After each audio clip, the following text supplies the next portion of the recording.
하나님의 말씀은 사사기 8장 24절입니다. 사사기 8장 24절.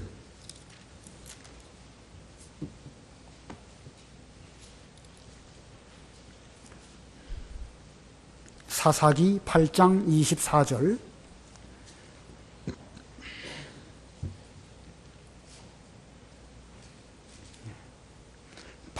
24절. 기드온이 또 그들에게 말하기를 내가 여러분에게 한 가지 청이 있습니다.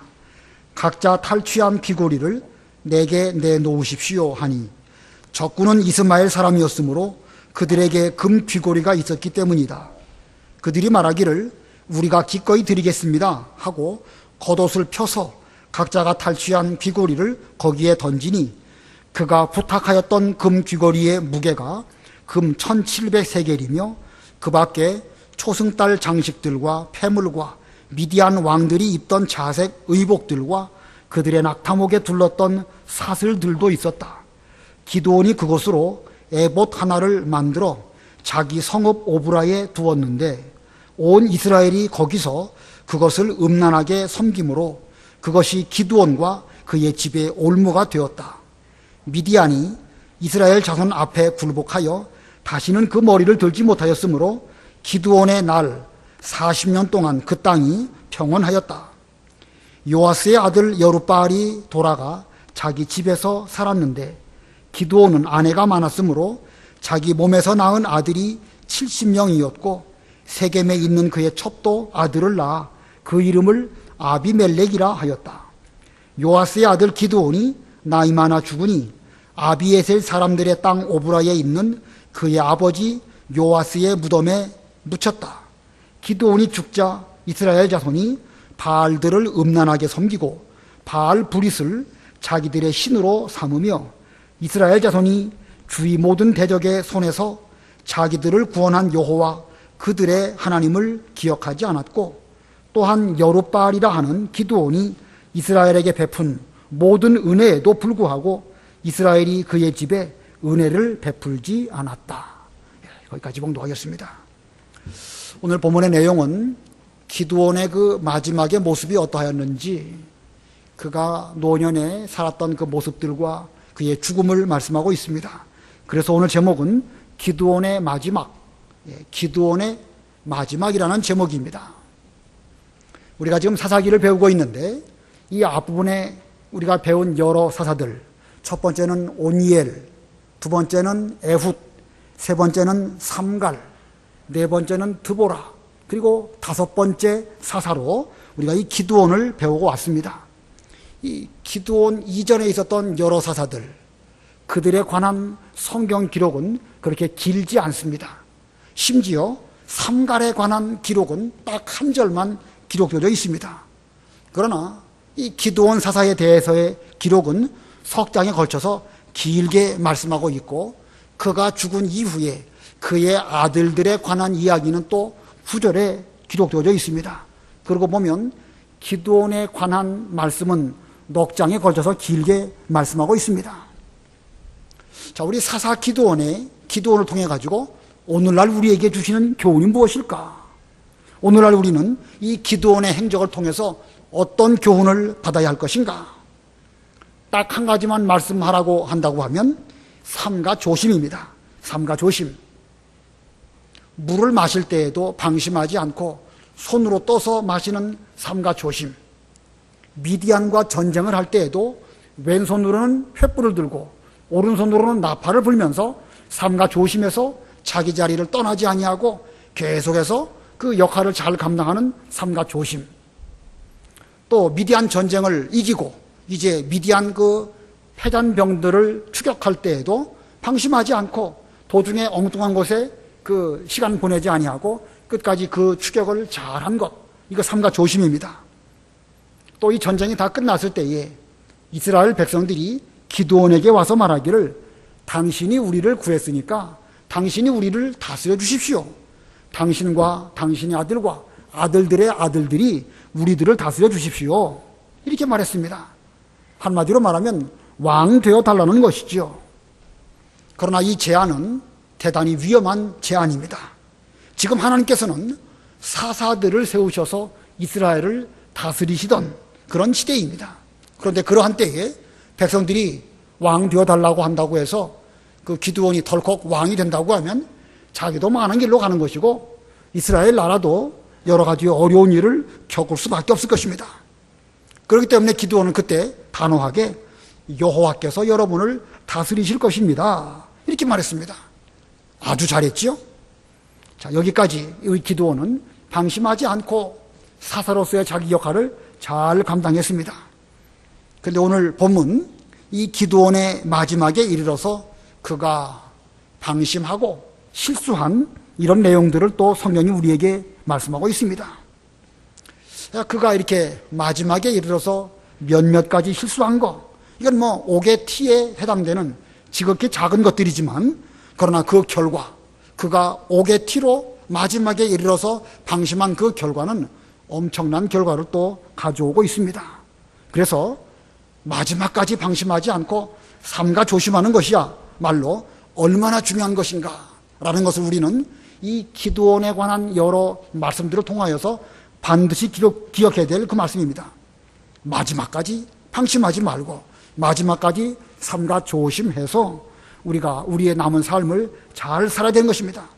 지금까지 잘하다가도 끝마무리를 잘못하면 그 후세에 결정적인 누를 끼치는 것을 우리는 잘 아시고, 오늘날 우리들도 지금까지 신앙생활 부족하지만 잘해서 여기까지 왔을진데 앞으로도 방심하지 말고 삼가 조심해서 우리의 남은 삶을 하나님의 은혜 가운데 잘 사는 그런 우리들이 되어야 되겠습니다. 오늘 두 가지 대지로 본문을 전하고자 하는데, 그 중에 첫 번째는 기드온의 실수, 두 번째는 기드온의 죽음입니다. 첫 번째는 기드온의 실수, 첫 번째 대지 기드온의 실수. 이 기드온의 실수에도요 두 가지 소지가 있습니다.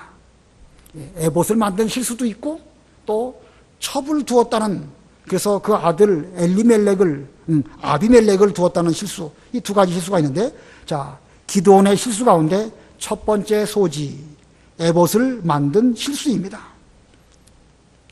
이 이스라엘 사람들이 기드온에게 자기들을 다스려 달라고 청할 때에 그것을 거절하고 여호와께서 여러분들을 다스리실 것입니다 라고 한 것은 참 잘한 것입니다. 그런데 바로 그 순간 기드온은 자기는 그 왕은 아니었을지라도 어느 정도 자기 자신을 높이려고 하는 이런 마음이 그 순간 들어왔습니다. 기드온이 어떻게 자기 자신을 높이려고 했을까? 본문 24절부터 26절까지 읽어보세요. 24절. 기드온이 또 그들에게 말하기를 내가 여러분에게 한 가지 청이 있습니다. 각자 탈취한 귀고리를 내게 내놓으십시오 하니 적군은 이스마엘 사람이었으므로 그들에게 금 귀고리가 있었기 때문이다. 그들이 말하기를 우리가 기꺼이 드리겠습니다 하고 겉옷을 퍼서 각자가 탈취한 귀고리를 거기에 던지니 그가 부탁하였던 금 귀고리의 무게가 금 1700세겔이며 그 밖에 초승달 장식들과 폐물과 미드안 왕들이 입던 자색 의복들과 그들의 낙타목에 둘렀던 사슬들도 있었다. 23절에서는 여호와께서 여러분들을 다스릴 것입니다 라고 거절하고는 이 기드온이 청을 합니다. 미디안에게로부터 탈취한 그 금 귀고리를 내게 주시오 라고 청했습니다. 이 미디안 족속, 이 미디안이라고 하는 그 사람은 아브라함의 후처인 그 그드라라고 하는 그 아내를 통해서 얻은 그 후손들입니다. 그래서 이스마엘 족속, 미디안 족속 서로 혼용해서 사용하고 있었습니다. 왜 그 베두인족이라는 사람들이 있죠? 지금도 아라비아 지역에 가면 베두인 족속들, 바로 그런 사람들입니다. 자, 그런 사람들은 이 그들의 풍속에 의해 가지고 금 귀고리 이런 것들을 많이 차고 다녔고, 이 전쟁에서 그 미디안의 무수한 사람들을 많이 죽였기 때문에 그들로부터 얻은 전리품으로 그 금 귀고리를 그들은 많이 가지고 있었습니다. 자, 아마 그들 많이 빼앗았을 것이기 때문에 이 기드온이 그것을 나에게 주시오라고 청했습니다.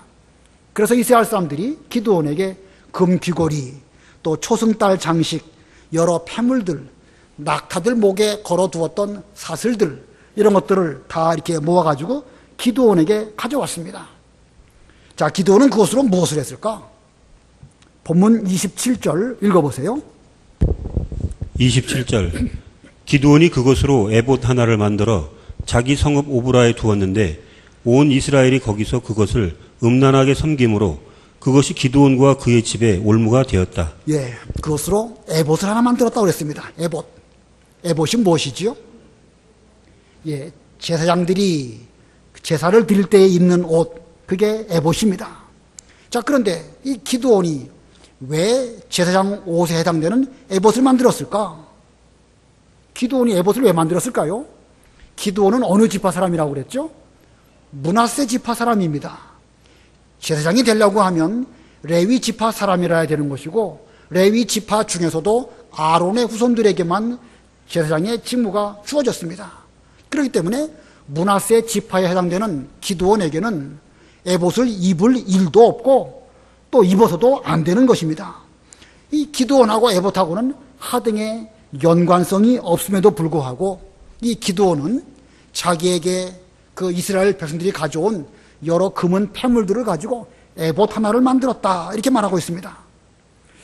자, 그가 왜 이 에봇을 만들었을까? 우리는 이 사사기 6장에 보면 하나님의 명령에 의해서 그 기드온이 자기 아비 집에 있었던 그 바알 신당들을 다 부셔버리고, 그리고 그 아버지 집에 있었던 7년 된 수송아지를 가지고 하나님께 번제를 드리는 그런 기록이 있습니다. 사사기 6장 25절로 27절. 25절. 그날 밤에 여호와께서 그에게 말씀하셨다. 내 아버지의 수소 곧 7년 된 둘째 수소를 가져오너라. 너는 내 아버지의 바알의 제단을 부수고 그 옆에 있는 아세라 상을 찍어라. 너는 이 견고한 성 꼭대기에 여호와 내 하나님을 위해 규례를 따라 제단을 쌓고 그 둘째 수소를 잡은 다음 내가 찍은 그 아세라 나무로 번제를 드려라. 기드온이 자기 종 10명을 데리고 여호와께서 자기에게 말씀하신 대로 하였으나 자기 아버지의 가족이나 그 성읍 사람들을 두려워하여 낮에 하지 않고 밤에 하였다. 예, 하나님의 명령을 따라서 기드온이 그날 밤 자기 아버지 집에 바알 신당들을 다 부셔버리고 아세라 목상을 가져다가 그걸로 번제를 드리는 그런 용도로 사용을 하였습니다. 자, 하나님께서 특별한 때에 특별한 방법으로 기드온에게 이런 번제를 드려라, 이렇게 말씀하셨습니다. 자, 이 하나님의 명령을 잘 순종을 하였을 때에 그 이후 점점 기드온은 이스라엘 백성 가운데에서 높이 들림을 받게 되었고, 그 미디안을 토벌하였고 이스라엘을 구원하는 이런 놀라운 일을 하게 되었습니다.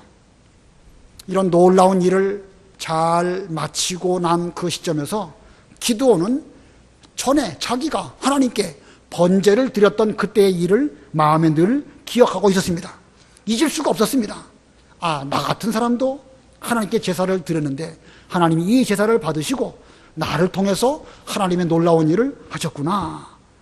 자, 이 기드온 입장에서는요, 자기가 번제를 드린 이후에 하나님의 큰 일을 하게 된 거, 이거 뭐 아름다운 추억이 아닐 수가 없습니다.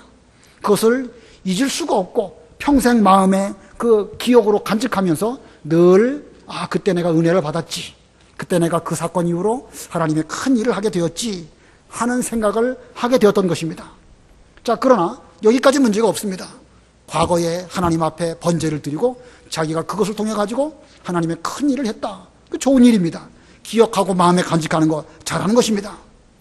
그러나 전에 하나님께서 베풀어 주신 은혜를 기억하고 마치 자기가 제사장이라도 된 양, 그리고 에봇을 만들어 놓고 그걸 그 마음에 이렇게 걸어두면서 그 어떤 그 옛날 그 은혜 받았던 추억을 가지고 그 에봇을 가지고 이상한 용도로 쓰는 것은 그건 잘못입니다. 에봇을 만들어서 자기 성읍 오브라에 그걸 두었는데 결국 겉으로는 전에 자기가 하나님께 받은 은혜를 기억하면서 그 은혜를 추억하는 이런 용도로 사용하였지만 속으로는 그것이 자기 영광을 위한 것으로 변질되고 말았던 것입니다. 과거에 나는 제사장이었었다. 과거에 나는 번제를 드렸다.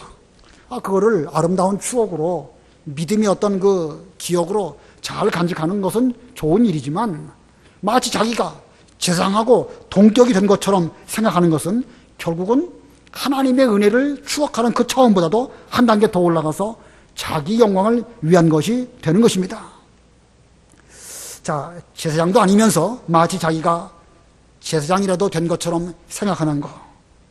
이 기드온이 바로 23절에서 왕의 자리에 올라가지 아니한 것, 그건 정치적으로 아주 잘한 것입니다. 그러나 제사장 자리에 올라간 줄로 생각하고 에봇을 만든 거, 이것은 신앙적으로 교만한 것입니다. 다시 한번 왕 자리에 올라가지 않은 거, 그건 정치적으로 아주 잘했습니다. 그 일 아주 잘한 것입니다. 그러나 하나님께서 자기에게 베풀어 주신 은혜를 기억하는 것은 좋은데 자칫 교만해가지고 자기가 마치 제사장이라도 된 양 생각을 하면서 에봇을 만든 것은 신앙적으로 교만한 결과라고 할 수가 있는 것입니다. 우시야 왕이 있었죠. 우시야 왕은 아주 정치를 잘한 사람입니다. 우시야 왕이 52년 그 이스라엘을 남유다지요. 유다를 통치하는 기간 동안 그런 국방, 농업, 또 정치, 사회, 공업 여러 가지 면에서 성 쌓는 거 수없이 많은 정치적인 업적을 많이 남긴 사람입니다. 그런데 우시야가 말년에 이르러서 결정적으로 잘못한 것이 무엇이죠? 자기가 분양하려고 한 것, 자기가 제사장인 걸로 생각을 하고 신앙적으로 교만해서 자기가 하나님께 번제를 드리려고 했던 것, 그게 잘못한 것입니다. 왕으로서 다른 것은 아무리 잘했을지 몰라도 신앙적으로 하나님 앞에 범죄했기 때문에 그런 문둥병이 걸리게 되었고 왕궁에 있지 못하고 별궁에 거하다가 노년을 쓸쓸히 보낸 이런 길을 걸어가고 말았습니다. 이스라엘 나라가 남북으로 갈라지고 북이스라엘의 첫 번째 왕이었던 여로보암, 그도 자기가 하나님께 분양하려고 하다가 하나님의 사람에게 큰 책망을 받지요. 그러나 그 책망을 달게 받지 않다가 단이 쪼개지고 재가 쏟아지고 그 뻗었던 손이 굳어져 가지고 하나님의 진노를 받기에 이르렀습니다. 자, 함부로 하나님께 제사를 드리는 것, 우리가 다 제사를 드리는 것은 마땅한 일입니다. 그러나 구약시대에 이 직분이 다 지파마다 사람마다 다 본분이 있는데 자기 자리를 떠나서 그 제사장의 위치에 있는 것처럼 생각하면서 이런 일들을 하는 것이 결국은 이렇게 기드온이나 여러 다른 사람들에게도 이게 좋지 못한 것으로 나타나게 된 것입니다. 자, 이 본문 기드온의 경우 전에 번제를 드려 큰 은혜를 받은 것, 그것이 오히려 그로 하여금 교만하게 만들고 교만한 것으로 말미암아 에봇을 만들어 가지고 나중에 그것이 큰 화근이 되었습니다. 오늘날 우리들도 조심해야 될 면이 바로 이런 면입니다. 저나 여러분이나 세상의 여러 가지 욕심들 좀 부족하지만 그래도 다 끊어버리고 일평생 하나님 잘 섬겨보려는 그런 마음으로 오랜 기간 동안 신앙생활 잘해서 오늘까지 온 거 참 잘한 것입니다. 우리는 많은 은혜를 받았고 많은 진리를 깨달았고 하나님의 종들을 통해서 신령한 깊은 세계에 들어갔고 또 부족하지만 우리를 통해서 하나님의 교회에 어느 부분적으로 수고 많이 하고 봉사를 많이 했습니다. 자, 이게 참 잘하고 좋은 것입니다. 그런데 오히려 많이 받고 많이 은혜를 입고 진리를 많이 깨달은 것이 우리로 하여금 신앙적으로 교만하게 만든다고 하면 오히려 그것이 더 큰 화를 가져오는 이런 일이 될 수도 있는 것입니다. 우리가 지금까지 과거를 추억해 본다고 하면요, 여러분들 상당히 많을 것입니다. 삼각산에서 은혜 받은 거, 고천 기도원에서 수고한 거, 또 우리 광주 기도원에서 또 여러 가지 봉사한 거, 우리 교회에서 여러 가지 오랫동안 섬기면서 하나님의 일 많이 한 거 다 좋고 다 귀합니다. 그러나 그것이 오히려 우리로 하여금 신앙적으로 교만하게 만든다고 하면 물론 그 자체는 좋은 거예요. 우리 마음이 그렇게 잘못된다고 하면 그것이 오히려 우리에게 올무가 되어지고 여러 사람에게 문제를 일으킬 수 있는 그런 요소로 작용한다는 것입니다. 그런 면에서 보면 은혜 받았을 때 그때가 오히려 더 위험할 때입니다.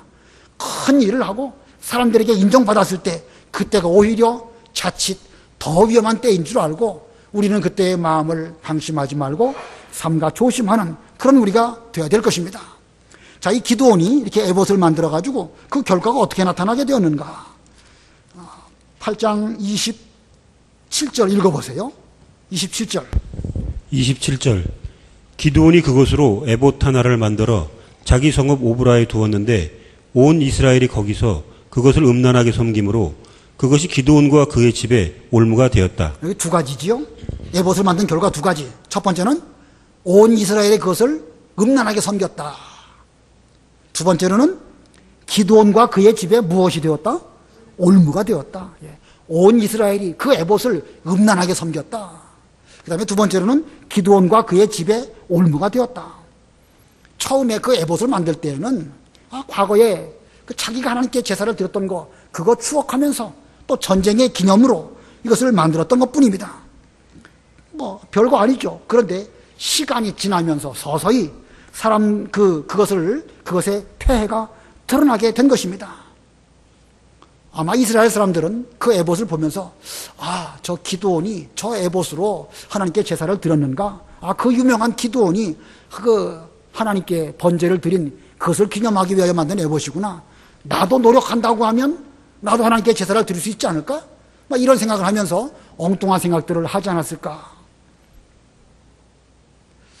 그 천주교에서는 그 성화, 어떤 그 신앙적으로 위대한 인물들의 그림들 혹은 성상, 그 동상 같은 거 만들어 놓고 그거 섬기지요? 심지어 십자가를 만들어 놓고 십자가 자체가 무슨 효험이 있는 것처럼 생각하면서 거기에다가 뭔가 그 어떤 신앙적인 행위를 한다는 거, 이게 다 비슷한 것이라고 볼 수가 있습니다. 옛날에 바울이나 베드로나 그런 사람들의 그림, 그 자체를 우리가 나쁘다고 말할 수 없습니다. 그들의 동상 만들어 놓은 거, 그 자체 예술품으로서 그럴 수도 있다고 볼 수가 있는데, 그걸 만들어 놓고 오랜 세월이 지나가다 보면 사람들은 베드로가 위대하다, 바울이 위대하다 하면서 그 앞에 가갖고 어떤 그 의식을 행하고 숭배하고 경배하고 발을 쓰다듬고, 그러다 보면 그게 우상 숭배하는 쪽으로 가게 되는 거예요. 어떤 사람이 우리 교회에 십자가가 강상 뒤에 없다고 해서 그걸 이상하게 본다는 사람도 제가 들었는데, 저는 오랫동안 십자가 없는 교회에서 늘 생활하다 보니까 그게 오히려 있는 게 이상하겠다 생각이 드는데, 여러분 어떠신가요? 십자가가 있으면 어떻고 없으면 어떻습니까? 그 중요한 거 아니에요, 그 자체로는. 그런데 일부러 우리 교회에 그거 안 둔 이유가 뭐겠습니까? 사람들 중에는 그것 자체에다가 무슨 의미가 있느냐 하면서 그걸 마치 거기다가 경배를 한다든지, 이것은 바로 여기 나와 있는 것과 다를 바가 없습니다. 자, 그런 면에서 우리는 이 거룩한 제사장 옷이 오히려 우상화 되어진 것과 같은 그런 일들이 오늘날 우리에게 있지 아니할까? 우리는 삼가 조심해야 됩니다. 우리가 신앙생활 잘하고 여기까지 이르는 거 참 하나님의 은혜인데, 우리는 이 모든 일들이 하나님의 은혜로 된 것이고 저는 다만 부족한 종일 뿐입니다. 하나님께서 시키신 일을 종으로서 감당한 것 뿐입니다. 이렇게 생각하고 일생 종의 위치에서 온유 겸손해야지, 자기가 과거에 조금 잘한 거 가지고 교만하게 나아가다가 보면 방심하게 되고 삼가 조심하지 않게 되고, 그것이 사람들에게 음란하게 섬기는 그런 어떤 그 문제 제기가 되기도 하고, 기드온 자신과 자기 집 식구들에게 오히려 올무가 되어지는 이런 일들로 될 수도 있는 것입니다. 그 다음에 28절 또 읽어보세요. 28절. 미디안이 이스라엘 자손 앞에 굴복하여 다시는 그 머리를 들지 못하였으므로 기드온의 날 40년 동안 그 땅이 평온하였다. 기드온이 하나님의 일을 잘 했습니다. 전체적으로 볼 때 기드온만큼 훌륭한 사자가 쉽지 않습니다. 일을 잘해서 미디안이 이제는 완전히 굴복하고, 그 기드온이 다스리는 그 기간 동안 그들은 머리를 들지 못하였고 평온한 날이 40년 동안 계속되어졌다. 우리가 이 40년, 그 앞에 그 오니엘 때에도 40년, 에후 때에는 80년이었습니다. 80년이니까 40년에 두 번이죠. 드보라 때에도 40년, 여기 기드온 때에도 40년, 그 뒤에 나오는 엘리 제사장 때에도 40년, 사울 왕 때에도 40년, 다윗 왕 때에도 40년. 이게 왜 40년 단위로 이렇게 하나님의 어떤 그 역사가 흘러갈까? 한 세대를 의미하는 것이 40년이 아닐까 생각이 듭니다. 오늘날 한 세대는 기간으로 친다고 하면 얼마나 될까요? 한 10년으로 볼 수도 있고 한 20년으로 볼 수도 있는데, 성경적으로 볼 때 옛날 시대로 돌아가서 본다고 하면 한 세대는 한 40년 정도로 여겨집니다. 아마 40년, 짧은 세월은 아니지만 한 세대에 해당되기 때문에 우리는 그때에 다음 세대를 잘 준비하는 그런 기간으로 삼아야 됩니다. 그런데 그 기간 동안 이 기드온이 또 실수를 했습니다. 그래서 두 번째, 기드온의 실수 두 번째는요, 첩의 아들 엘리멜렉을 낳은 실수입니다. 첩의 아들 엘리멜렉을 낳은 실수. 간단하게 말하면 첩을 둔 실수입니다. 29절로 31절 읽어보세요. 요아스의 아들 여룻바알이 돌아가 자기 집에서 살았는데 기드온은 아내가 많았으므로 자기 몸에서 낳은 아들이 70명이었고 세겜에 있는 그의 첩도 아들을 낳아 그 이름을 아비멜렉이라 하였다. 예, 여기 요아스의 아들 여룻바알, 기드온을 가리키는 것입니다. 여룻바알이란 별명이고 본 이름은 기드온입니다. 자, 기드온이 돌아가서 자기 집에서 살았다. 이스라엘 백성들이 기드온을 왕 삼으려고 했지만 그렇게 부안해동하지 아니하고 사사의 본분을 잘 지켜서 자기 집에 돌아가서 자기 일을 하면서 이스라엘을 40년 동안 잘 다스렸다. 자기 위치를 떠나지 아니하고 잘한 것, 참 잘한 것입니다. 그에게는 아내가 많아서 아들을 70명을 두었다. 구약시대에 그 아내를 많이 두고 그리고 아들을 많이 낳는 거, 뭐 썩 잘했다고 말할 수는 없겠지만 그냥 덮어두고 넘어갈 수도 있는 문제가 아닐까 생각이 듭니다. 아무튼 아들을 많이 두은 거, 하나님께서 그에게 주신 분복이라고 할 수도 있습니다. 그러나 그가 한 가지 잘못한 것이 있는데 세겜에 첩을 두었다는 거, 그건 큰 실수가 아닐 수가 없습니다. 기드온이 왜 세겜에다가 첩을 두었을까? 이 세겜이라는 성읍은 예루살렘 북쪽으로 한 40km 떨어진 그런 곳이고 기드온이 살고 있는 오브라에서부터는 한 50km 정도 떨어진 곳에 있는 성읍입니다. 옛날 시대에 한 50km 떨어져 있다. 제법 멀리 떨어져 있는 것이죠. 자, 기드온은 왜 이렇게 멀리 떨어진 곳에다가 첩을 두었을까? 그에게 아내도 많이 있었고 아들도 이미 많이 있었습니다.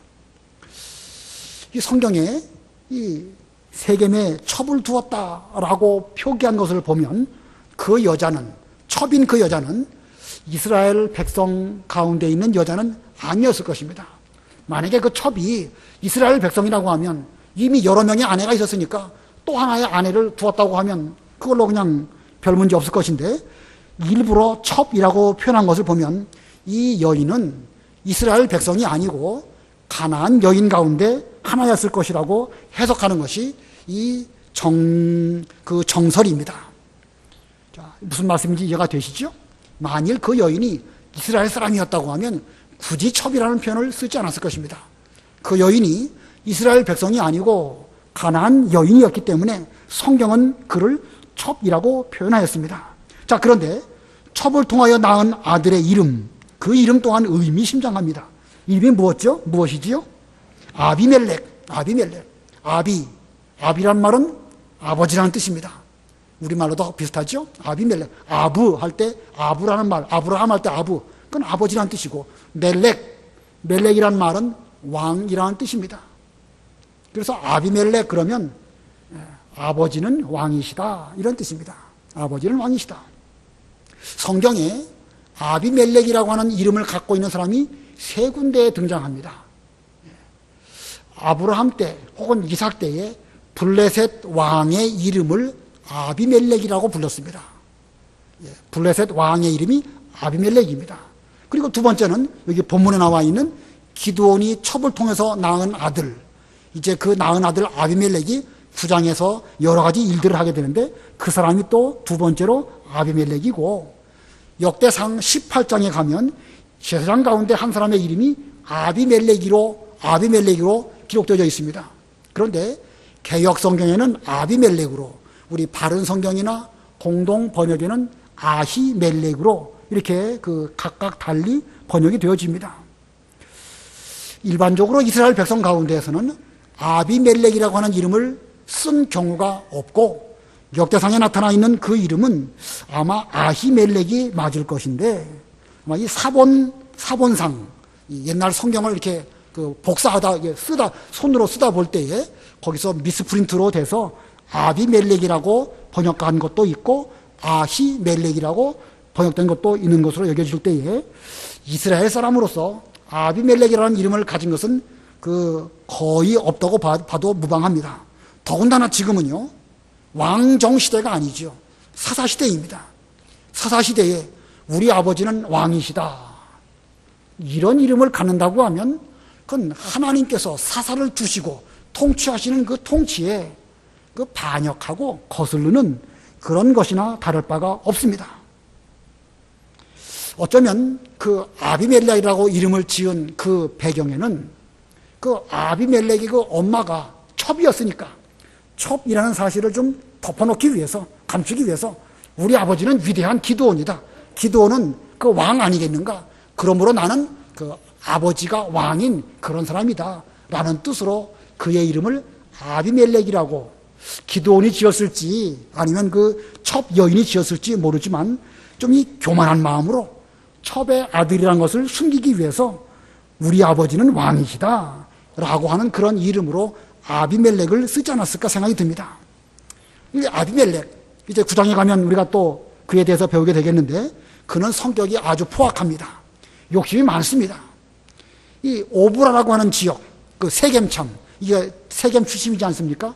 그 지역 감정을 이용해 가지고 사람들을 선동해 가지고 자기 스스로 왕 되려는 그런 야망을 품고, 자기 형제들, 그러니까 이 기드온의 아내들이 낳은 70명의 그 아들들을 일시에 다 죽이고 그가 스스로 왕 위에 올라갑니다. 그리고 3년 동안 이스라엘을 다스리는 왕 노릇을 합니다. 자, 그러고 보면 이 아비멜렉은 사사시대에 하나님으로 말미암아 왕된 것이 아니고 자기가 스스로 왕이 된 그런 사람, 그가 바로 아비멜렉이고 그의 아버지가 바로 기드온입니다. 자, 우리는 여기서 무엇을 발견하게 되는가? 이 기드온이 내내 삼가 조심하여 큰일 했지만 그 큰일을 잘한 이후에 삼가 조심하지 않고 가나안 여인을 첩으로 둠으로 말미암아 후일에 화를 자초했다. 내내 잘하다가 삼가 조심하다가 마지막에 이르러서 첩을 두고 거기서 아들을 낳고 그 이름을 아비멜렉이라고 부르고 했던 그 일들이 나중에 큰 화를 자초한 것입니다. 이스라엘 나라가 큰 소용돌이 가운데 빠지게 되었고 자기 집안의 아들들은 일시에 다 죽임을 당하게 되는, 이런 몰살하게 되는 이런 화를 불러들이는 이런 결과를 가져오게 된 것입니다. 우리가 이 기드온의 여러 가지 행적들을 볼 때에 앞에 6장에서는요, 그가 얼마나 조심하는 그런 사람인지 알 수가 있죠. 하나님께서 하나님의 사람으로 그에게 찾아오셨을 때에 기드온이 하나님께 다시 한 번만 하나님께 표적을 구하겠습니다. 표적을 구하고 또 구하고, 얼마나 삼가 조심하면서 하나님의 일을 과연 자기가 잘할 수 있을까? 두려워하는 마음 없이 잘할 수 있을까? 얼마나 그가 조심하는 사람이었습니까? 미디안 전쟁 잘 수행했습니다. 그러나 그 전쟁 잘 승리한 이후에 그의 삼가 조심하는 모습은 없어지게 되고 에봇을 만들고 또 이 첩을 두고 그래가지고 결국은 이렇게 여러 가지 화를 끌어들이는 이런 참 안타까운 결과를 가져오게 되었습니다. 이걸 보면서 우리도 일평생 삼가 조심하는 우리가 되어야 될 것입니다. 이 시점까지 우리가 하나님의 은혜 가운데 잘 오게 된 거, 이건 우리가 잘해서 된 것이 아니라 전적으로 하나님의 은혜인 줄 알고 더욱 삼가 조심하고 더욱 온유 겸손하고 나의 나 된 것은 오로지 하나님의 은혜일 뿐입니다. 모든 영광을 주님께 돌려드리면서 우리의 남은 삶이, 우리의 나그네 세월이 앞으로 얼마일지 모르지만 계속해서 조심스럽게 걸어가는 우리 모두들이 다 되시기를 바랍니다. 그 다음에 두 번째 대지는요, 기드온의 죽음입니다. 기드온의 죽음. 이 기드온에게 이렇게 말년에 그 두 가지 허물이 있었지만 그는 위대한 사사였습니다. 그리고 그는 이제 세월을 잘 보내고 죽게 되었습니다. 본문 33절로 35절 읽어보세요. 33절. 기드온이 죽자 이스라엘 자손이 바알들을 음란하게 섬기고 바알 브릿을 자기들의 신으로 삼으며 이스라엘 자손이 주의 모든 대적이 손에서 자기들을 구원한 여호와 그들의 하나님을 기억하지 않았고, 또한 여룻바알이라 하는 기드온이 이스라엘에게 베푼 모든 은혜에도 불구하고 이스라엘이 그의 집에 은혜를 베풀지 않았다. 기드온이라고 하는 한 위대한 인물이 세상을 떠나가게 되니까 사람들은 하나님을 떠나서 바알, 또 바알 브릿, 아마 이 남신과 여신 이름일 것입니다. 바알을 섬기고 바알 브릿을 섬기는 이런 길을 걸어갔습니다. 자기들을 구원해 주신 하나님도 기억하지 아니하였고, 또 이 기드온이 이스라엘에게 베푼 그 모든 은혜도 다 까마득하게 기억하지 않고 잊어버렸습니다. 이것이 기드온이 죽은 이후의 사람들의 모습입니다. 우상 숭배하는 인간의 본성으로 나아가게 되었고, 두 번째로는 하나님도 기억하지 아니하였고, 세 번째로는 기드온에 대해서는 배은망덕했습니다. 자, 세 가지지요. 우상 숭배하는 인간의 본성으로 돌아가 버리고 말았다. 자기들을 구원해 주신 하나님을 기억하지도 않았다. 또 기드온에 대해서는 배은망덕하였다. 이것이 인간의 본성이고 인간 본연의 모습이라고 할 수가 있습니다. 여기 한 사람이 있다. 하나님께서 만약에 그 한 사람에게 대해서 간섭하지 않는다고 하면, 계속 그를 버려두신다고 하면 그 사람은 어떻게 될까? 하나님 찾지도 않고 결국 우상 숭배하는 길로 걸어가고 배은망덕한 길을 걸어갈 수밖에 없을 것입니다. 우리 인간 사회가 있다.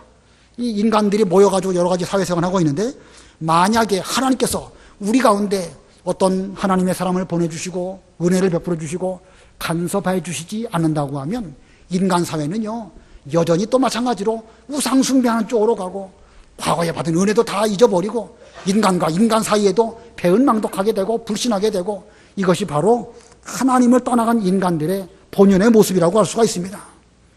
그러나 하나님께서는 매 시대마다 하나님의 종, 하나님의 그 사사들, 이런 사람들을 세우셔서 하나님의 영으로 그들을 감동시켜 주시고, 그리고 간섭해 주심으로 신앙생활을 제대로 잘하도록 이렇게 인도해 주시는 그런 하나님이십니다. 본문에 나와 있는 이 시대에는 기드온을 통해서 하나님께서 간섭하셨습니다. 이 기드온은 하나님께 붙들려 가지고 삼가 조심할 때에 이스라엘을 구원하였고, 또 나라가 평안하게 잘 되어지는 이런 결과를 가져왔습니다. 그러나 삼가 조심하지 아니함으로 그의 사후에는 다시 하나님을 기억하지도 아니하고, 또 기드온에 대해서는 배은망덕하는 이런 길을 걸어가게 되었습니다. 어떻게 보면 이것이 인간의 본연의 모습이기도 하고, 기드온이라고 하는 위대한 인물이 있었지만 인간의 한계가 거기까지가 아닐까. 사사기를 보면 이런 일들이 계속 내내 반복되지요. 얼마나 위대한 사사들이 많이 나왔습니까? 그러나 그들이 한편으로는 하나님께 붙들려서 이스라엘 백성들을 잘 인도함으로 일시적으로는 구원한 이런 열매를 가져왔지만, 그들이 죽고 나면 다시 또 죄악 가운데 가고, 또 얼마 동안 하나님이 또 은혜를 베풀어 주시면 하나님 잘 섬기다가 그 위대한 사사가 또 죽고 나면 다시 또 옛날로 돌아가고, 이게 인간의 모습인 것입니다. 여러 인간 구원자들로 여러 사사들이 나오기는 나왔지만 그들이 온전히 구원할 수 없음은 결과적으로 우리에게 무엇을 교훈하는가? 우리의 참된 구원자는 누구밖에 안 계시다? 예수님밖에 안 계시다. 온니엘도 위대한 사사고, 드보라도 위대한 여선지자고, 또 기드온도 훌륭한 인물이지만 그들이 온전히 우리를 구원할 수 없음은 장차 오실 예수 그리스도를 간절하게 바라보도록 하시려고 이런 일들이 역사 속에서 나타나게 된 것입니다. 자, 그러므로 오늘날 우리들도 우리의 온전한 구원자이신 예수님을 바라보면서 오늘날 우리를 통해서 이루어 나가시는 하나님의 구원운동, 우리가 이런 구원운동 가운데 지금 있으니까 항상 겸손하고 기드온처럼 주님께 온전히 붙잡힌 바 되어서 은혜 받으면 받은 대로 모든 영광을 주님께 돌려드리면서 삼가 조심해서 한 걸음 한 걸음 우리도 이 길을 잘 걸어간다고 하면 우리는 방심하지 않을 수 있고 또 믿음의 길을 잘 걸어갈 수 있을 것입니다. 그러나 만약에 우리도 일순간 방심하다가 무슨 에봇을 만든다든지 큰 은혜 받은 것에 너무 매몰되어져 가지고 지금 하나님께 영광 돌려드리는 일을 제대로 못한다고 하면 우리 역시도 에봇을 만들든지 아니면 첩을 두든지 그 외에 어떤 우를 범해 가지고 하나님의 구원운동에 또 큰 손해를 잘못하면 드릴 수도 있다는 사실입니다. 그래서 이 기드온의 일생을 통해서 우리는 앞으로 남은 삶을 삼가 조심해서 살아야 한다는 이 교훈을 잘 받으시고 우리 모두가 조심조심 하루하루 주님의 은혜 가운데에서 기도하는 가운데 남은 삶을 잘 사시는 우리 모두들이 다 되시기를 바랍니다. 기도하겠습니다.